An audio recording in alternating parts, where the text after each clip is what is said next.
Bonjour à tous, j'espère que vous allez bien, frères, hommes de parole. J'espère que vous allez bien par la grâce de Dieu. Et j'espère que ce dernier mois est un mois où on se focus sur le temps des fêtes et tout ça, mais que aussi c'est un temps de réflexion à ce que nous avançons vers la fin de l'année. Et c'est un temps de réflexion pour vous. Et c'est qu'est-ce que j'aimerais vous parler aujourd'hui.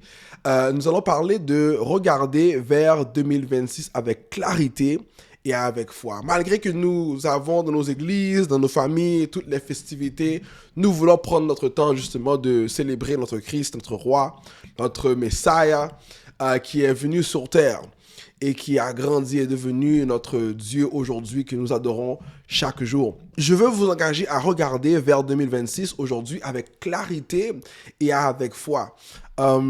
Beaucoup d'hommes réfléchissent en ce moment.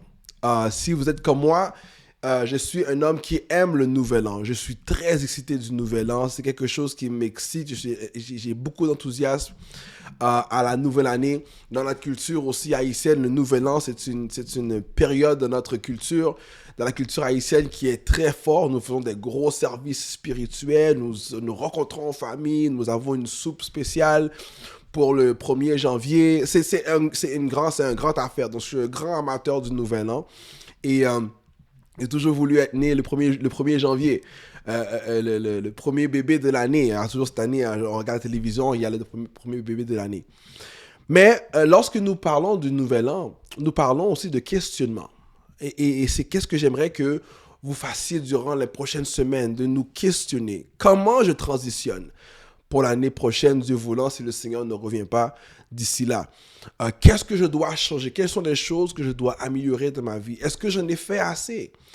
Et qu'est-ce que j'emmène avec moi en 2026? C'est des genres de questions que je me pose et que beaucoup d'hommes se posent durant cette période de les derniers 30 jours de l'année. C'est une bonne question à poser. Et je crois parce qu'elle nous montre que nous voulons grandir, nous voulons plaire à Dieu, nous voulons marcher avec le Seigneur. Mais s'il y a quelque chose que j'ai compris durant les dernières années, c'est que la nouvelle année n'est pas magique. Un nouvel an, ce n'est pas quelque chose de magique, mais c'est significatif. Je me souviens en 99, lorsqu'on on traversait pour le nouveau millénaire, le 2000, je pensais que j'allais me réveiller, puis les voitures allaient voler, et les robots allaient apparaître dans notre maison, etc. Je pensais à des grosses affaires technologiques. Je levé le lendemain, c'est la même neige. C'est la même neige. Les autos continuent à glisser sur la route. Et il n'y a rien vraiment qui a changé. Aujourd'hui, on est en 2025, bientôt 26. Il n'y a pas grand-chose qui a changé à part et quelques technologies, AI, social media et les machines hybrides, les autos hybrides. Donc, la nouvelle année n'est pas nécessairement un total transformation, mais c'est un moment significatif qui nous appelle à une invitation, qui nous appelle à une pause. Pour moi, je pense que c'est donné par Dieu pour que nous puissions réfléchir, pour que nous puissions prendre le temps de nous réaligner et de recommencer avec intention, avec une invitation. Ce n'est pas une pression en tant que telle, mais c'est une invitation d'être un peu plus intentionnel pour un prochain 12 mois, si le Seigneur nous permet de le voir, de vivre, et si Dieu voulant, de vivre une nouvelle année avec cette nouvelle chance de grandir, d'être intentionnel, de continuer à prier sur les choses que le Seigneur n'a pas répondu l'année. Donc la nouvelle année est une invitation que je vous demande de regarder avec enthousiasme et avec intention. Donc le verset que j'aimerais partager aujourd'hui avec vous, se trouve dans Philippiens chapitre 3, verset 12 à 14. Et dans ce verset, il cite ceci: oubliant ce qui est en arrière et me portant vers ce qui est en avant, je cours vers le but. Paul explique brièvement ici que il n'a pas tout accompli. Right? Et c'est quelque chose que des fois, en tant qu'homme, nous voulons accomplir. Nous voulons accomplir tout ce que nous avons établi en janvier. Et ce n'est pas toujours nécessairement le cas. Le Seigneur veut que nous soyons intentionnels dans les choses que nous avons établies, nous avons mis notre vision. Cependant, c'est lui qui a le contrôle. C'est lui qui a le contrôle. Si nous voulons vivre une vie intentionnelle en accordance avec le Seigneur, c'est le Seigneur qui a le contrôle de notre vie. Donc, Nos objectifs, nos rêves, nos visions, c'est lui qui nous le donne et nous devons les redonner à lui. Et si nous n'avons pas tout accompli, ben ça va, c'est correct. Paul avance avec humilité, honnêteté et aussi détermination. J'avance, je cours, je regarde vers l'avant. C'est le cœur du message pour 2026, c'est de continuer à courir, c'est de continuer à avancer vers l'avant, c'est de continuer à ne pas regarder en arrière.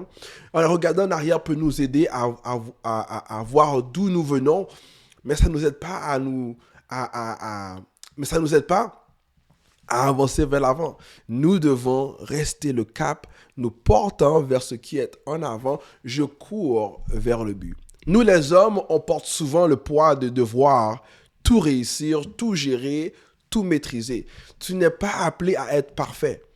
Tu es appelé à continuer. Ton identité n'est pas liée à ta productivité, elle est liée à ta fidélité. Il y a un mot que je veux entendre à la fin de ma vie. Bon et fidèle serviteur. Rentre de la joie de ton maître. Le maître n'est pas nécessairement intéressé au nombre de choses que tu as fait. Il est intéressé, est-ce que tu as été fidèle? Donc, le but pour 2026, bien que nous avons des buts et nous devons à vouloir accomplir et produire pour le Seigneur et pour les responsabilités dans lesquelles il nous donne de faire, mais il nous demande d'être fidèles. La croissance commence avec l'honnêteté, pas avec la performance. Je vous rappelle que nous sommes sauvés par la grâce de Dieu, non par les œuvres de nos mains. Donc, 2026 n'est pas pour vous de foncer pour faire plus. Malgré, on peut faire plus. Mais c'est de rester dans la grâce du Seigneur. Et la grâce peut nous engager à produire pour nous. Deuxième chose, c'est que nous devons lâcher le poids de hier. Nous ne devons pas continuer l'année 2026 avec le poids que nous avons en arrière. Pour avancer, Paul dit, oublions ce qui est en arrière. Cela veut dire que nous devons effacer le passé et ne plus le laisser et ne pas laisser le passé dicter notre futur. Certains portent des regrets, d'autres portent des blessures, d'autres encore sont prisonniers de leur propre succès du passé et ils restent là. Il y a beaucoup de gens qui restent dans le réveil du passé. Non, le Seigneur a un nouveau réveil aujourd'hui.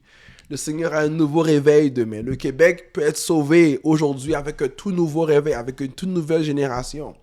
Donc, nous ne devons pas nous fixer et rester en arrière. Nous devons regarder vers l'avant. Donc, lâcher le poids de 2025.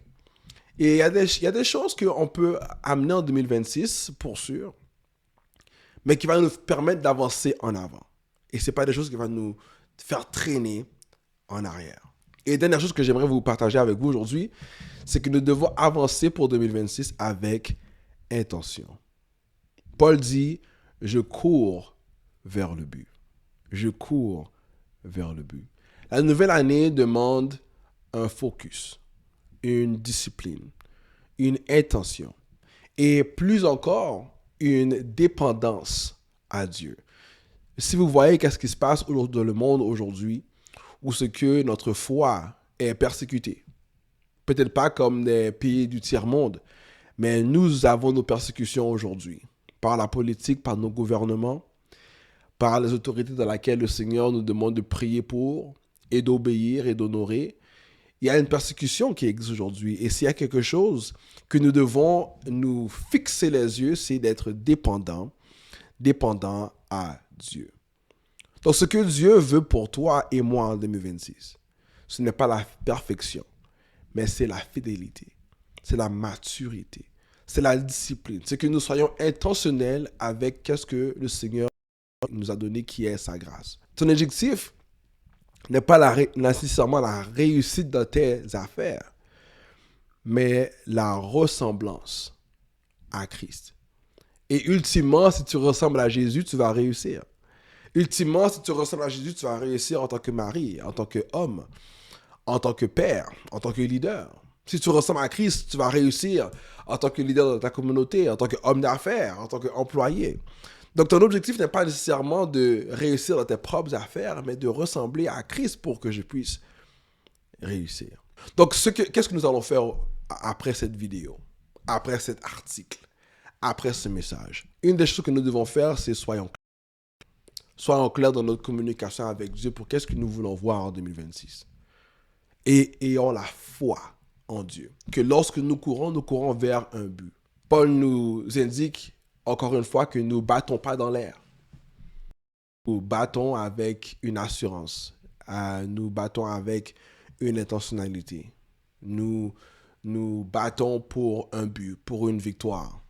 Et je crois que tous ceux et celles qui écoutent cette vidéo vont avoir la victoire. Vous allez avoir la victoire. Je vais avoir la victoire. Et 2026 va être encore plus en grand.